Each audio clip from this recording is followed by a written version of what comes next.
Before she was famously cast as Wonder Woman, Lynda Carter won the Miss World USA title in 1972. This photo captures the look that would soon make her a household name across the country. A judge in 1950s Paris meticulously numbers the positions for a prettiest legs competition. The contestants themselves remained anonymous behind the curtain, letting their legs do all the talking. Two engineers stand at the bottom of the enormous locks of the Panama Canal during its construction around 1913. Each gate weighed 750 tons and was so well balanced that a 25-horsepower motor could swing it open. These men are the Mercury 7, America's first group of astronauts, selected by NASA in 1959. They were all military test pilots who endured a brutal selection process to become the faces of the space race. During a transatlantic flight in 1942, Prime Minister Winston Churchill briefly took the controls of the BOAC flying boat. He was a licensed pilot himself, having earned his wings back in 1913. In 1962, a close-up photo of John F. Kennedy was taken on the White House grounds by a young Mark Shaw. The direct, unsmiling expression gives a rare glimpse of the man behind the presidential image. The National Bureau of Standards developed this strange machine in 1945 to test the endurance of women's shoes. It was designed to simulate the stress of walking to help manufacturers build a more durable product. Actress Sharon Tate relaxes on the beach in Cannes during the 1968 film festival. She was there promoting her latest movie, just a year before her life was cut tragically short. At drag racing events in the 70s, Jungle Pam Hardy was as big a draw as the driver,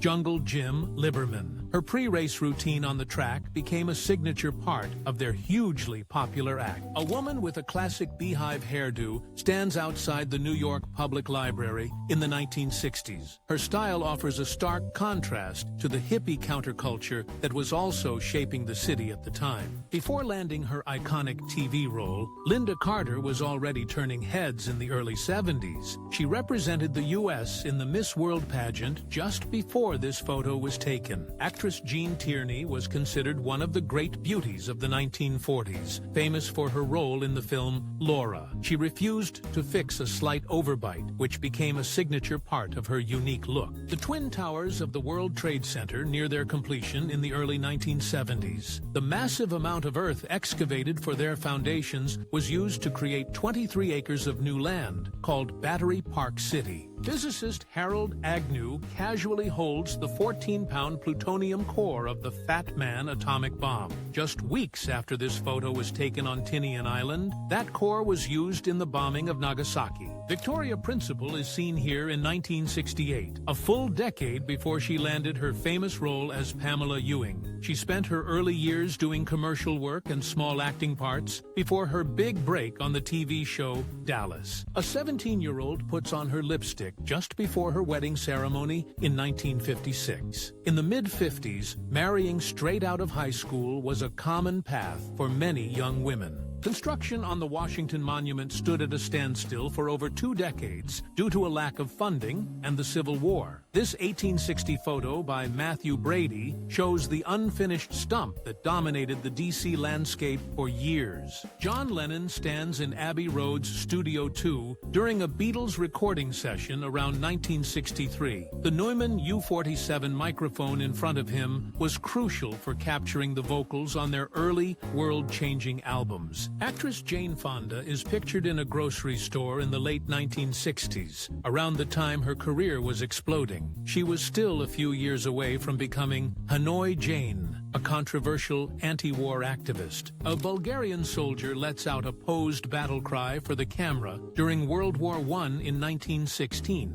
As part of the Central Powers, Bulgarian troops fought fiercely against the Allies in the Balkans. During the Great Depression, a massive shantytown known as a Hooverville sprang up in New York's Central Park. The shacks were built on the site of a recently drained reservoir that is now the Great Lawn. These ornate public urinals, known as pissoirs were a common sight on the streets of Paris in the late 19th century. They provided a needed public service, but also developed a reputation as centers for gossip and secret dealings. A rare photo shows Joan Jett in 1976 without her signature heavy black eyeliner. This was taken around the time her band, The Runaways, was starting to get noticed in the Los Angeles rock scene. A young Stephen Colbert smiles for a photo around 1984 while studying at Northwestern University. Long before his famous TV persona, he was training to be a serious dramatic actor. Lynda Carter wears this white athletic costume for a Wonder Woman episode in the late 70s. The Roman numerals on her chest, X23 for 33, corresponded to her contestant number in a fictional sporting event. The Ministry of Finance building in Kabul, Afghanistan, is seen here in 1966. The modern architecture and peaceful street scene reflect an era of stability before the decades of conflict that would follow. Two women walk through a Moroccan street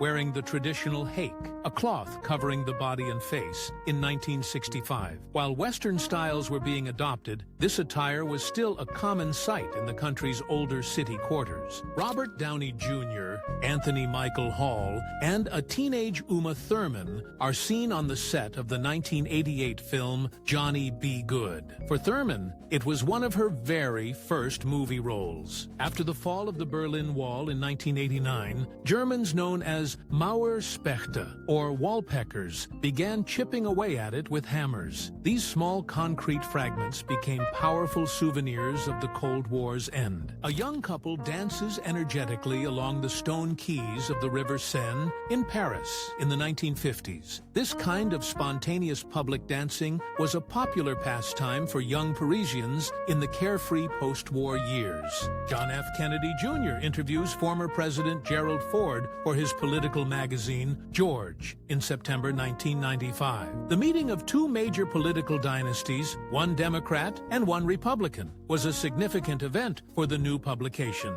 A young Joaquin Phoenix reportedly grew uncomfortable during a 1996 photo shoot and started washing dishes. Photographer George Holtz captured this unscripted moment, revealing an early glimpse of the actor's well-known intensity. Actress Marceline Bertrand is seen in the late 1970s, long before her daughter, Angelina Jolie, became a movie star. She largely gave up her own acting career to raise her children after her public split from actor Jon Voight. In Leningrad in 1989, young Soviet sailors salute a veteran of World War II, a double amputee covered in medals. The man represents the immense human cost of the conflict, which was still a living memory in the USSR. Audrey Hepburn studies a sketch on the set of the 1957 musical Funny Face. The film's plot, about a bookstore clerk turned fashion model, closely mirrored her own real-life discovery. Four young women play cards on a Florida beach in 1941, listening to a portable radio. Two-piece swimsuits like theirs became popular during the war due to a government-mandated 10% reduction in fabric for women's swimwear. A woman known as Camberly Kate pushes a cart of stray dogs through a UK town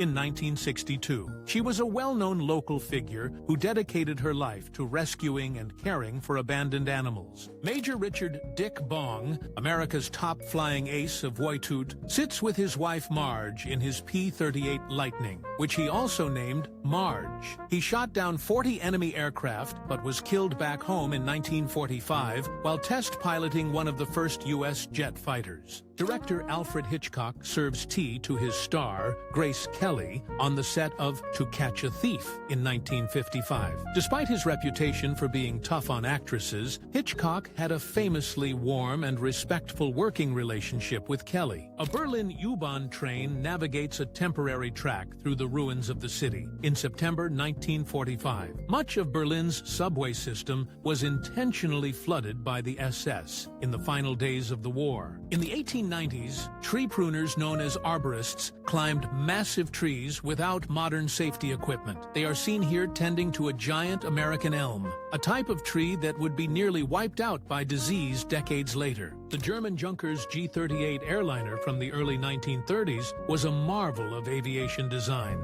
It uniquely featured passenger cabins inside the leading edge of its thick wings, where travelers could look forward through panoramic windows.